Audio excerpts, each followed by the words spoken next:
Mumbai पुण्यामधल्या top 9 बातम्या पाहूयात।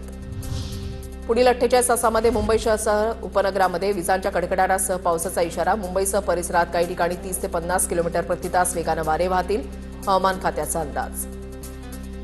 Dombivli station परिसरामध्ये पालिकेची मोठी कारवाई। अनधिकृत फेरीवाले आणि शेडधारकांवर पालिकेचा हातोडा। राजकीय पक्षांच्या आंदोलनाच्या इशाऱ्यानंतर पालिका ॲक्शन मोडवर।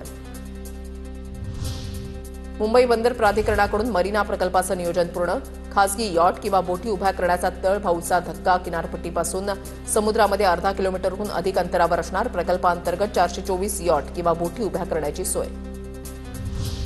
दुबईमध्ये भारतीयांच्या नावे 800 कोटींच्या 340 बेहिशेबी मालमत्ता असल्याचा प्राप्तिकर विभागाला सुगावा। मुंबई, ठाणे, पुणे आणि दिल्लीमधील 4 एजंटवरील छाप्यामुळे माहिती समोर। मुंबईमध्ये 27 आणि 28 तारखेला छठ पूजेसाठी 67 ठिकाणी नियोजन। 148 कृत्रिम विसर्जन तलाव, 403 ठिकाणी वस्त्रांतरगृहासह इतर सुविधांसाठी मुंबई पालिका सज्ज। दिवाळीनंतर प्रवाशांना सुखकर आणि सुरक्षित प्रवास करता यावा यासाठी एसटी चालक वाहकांची ब्रेथ अॅनालायझर तपासणी। सर्व बस चालकांची प्रत्येक फेरीपूर्वी अल्कोहोल तपासणी करण्याचा महामंडळाचा निर्णय। पुणे एसटी प्रशासनाची माहिती। पुणे पालिका प्रशासनाने एका दिवसामध्ये 4634 अनधिकृत फ्लेक्स हटवले। मात्र आयुक्तांचे कारवाईचे आदेश असतानाही आकाशचिन्ह विभागाकडून एकही दंडात्मक कारवाई नाही। पुणे शहर आणि जिल्ह्यासह घाटमाथ्यावर आज वादळी वाऱ्यासह पावसाची शक्यता।